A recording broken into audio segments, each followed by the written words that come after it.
Internal martial arts put a lot of emphasis on the core or abdomen area in the body. So of course, it only makes sense to go through muscle anatomy in the abdomen. Once again, I'm not a physiologist, physical therapist, strength and conditioning coach, doctor. I'm just really curious about this subject and how internal martial arts relate to the physiology of the body. The muscles in the abdomen are the external oblique, internal oblique, transversus abdominis, and the rectus abdominis. And these are all layered and interconnected. If we look at the image on the left, we see the external oblique on both sides here, on the left and on the right.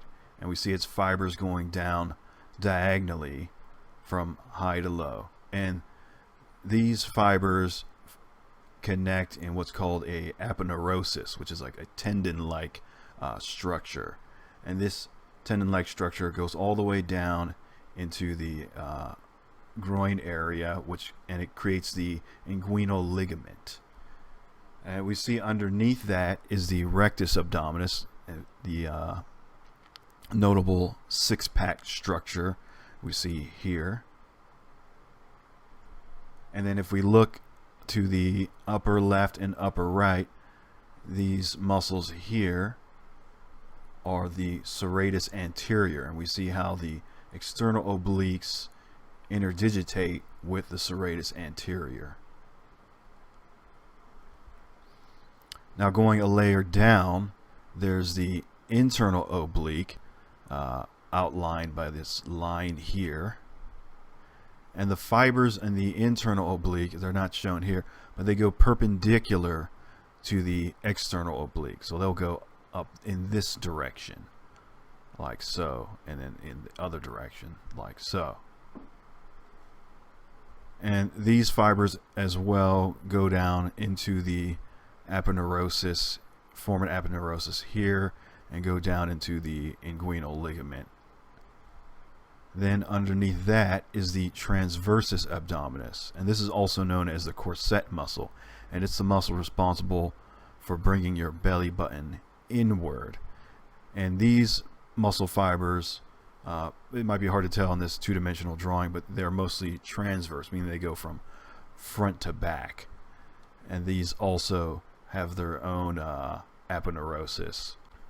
In addition, that the aponeurosis of the transversus abdominis also goes down into the inguinal ligament and connects down here into what's called the pubic symphysis. So this part of the pelvis right here. We'll see that all three aponeuroses of the external oblique, internal oblique, and transversus abdominis all interconnect in this area, and then all meet down at this pubic symphysis and also form this inguinal ligament.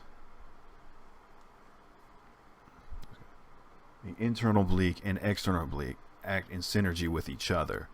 So when the external oblique contracts, the internal oblique of the opposite side or contralateral side will also contract. So for instance, if you rotate to the left, the what's called the ipsilateral, or the same side internal oblique, contracts, and then the contralateral, or the oblique on the other side of the body, will also contract. So the same side internal obliques contract. If you were to turn to your left hip, those would contract, and then the external obliques on the opposite side towards on your right side would contract, pulling towards the middle. So the image figure A on the top here is a breakdown of how each of the aponeuroses of the external oblique, internal oblique, and transversus abdominis and the rectus abdominis all come together and merge to create a singular structure, which is referred to as the rectus sheath. It's called that because the aponeuroses form a sort of like a sheath around the rectus abdominis. And we see here the external oblique, internal oblique, and transversus abdominis going around the rectus abdominis and merging together. Now there's a point called the arcuate line, and it's an area of a fascial arch that's halfway between the pubic symphysis and the umbilicus, or your belly button. And at that point, the aponeurosis of the transversus abdominis, instead of going behind the rectus abdominis, it goes in front of it. And this is an interesting transition here, as it somewhat correlates to the location known as the dantian in Chinese medicine and Chinese martial arts. Not only tensed by the abdominal muscles, which make up the rectus sheath, or their aponeuroses that make up the rectus sheath, but there are also fascial fibers that connect from the pectoralis major muscles, and they crisscross here at what's called the xiphoid process. It's not really shown in here, but there's a little piece of bone just below the sternum.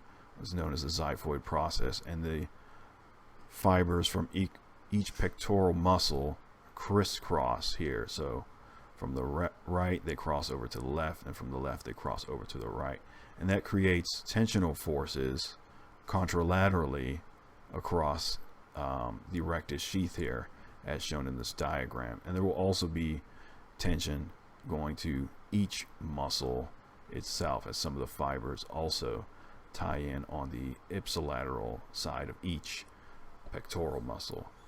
And a similar thing happens below, where the adductor muscles in the leg crisscross, or their fascial fibers tie into the rectus sheath in a crisscross manner here, with right going to left and left going to right, creating contralateral tensile forces, and then also ipsilateral tensile forces on either side.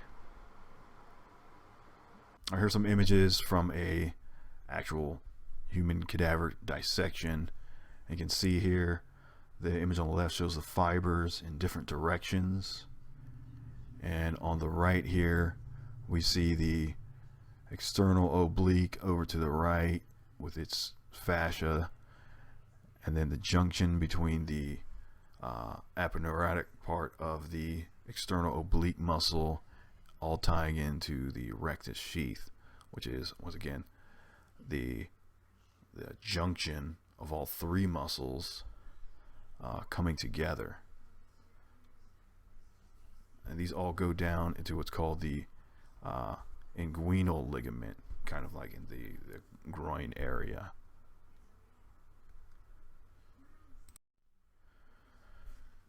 If you want to learn more, these images are from Functional Atlas of the Human Fascial System. It's an excellent book. It's a medical book, so it shows very detailed images of human cadaver dissections, showing all the fascia in the human body. So if you're into something like that, you want to learn more, check that book out. And there's always Gray's Anatomy. I have the Gray's Anatomy for students, but if you want the full Gray's Anatomy, that'd be an excellent resource as well. And that also includes information on fascia as well. Like, share, and subscribe. Drop a comment below, and see you next time.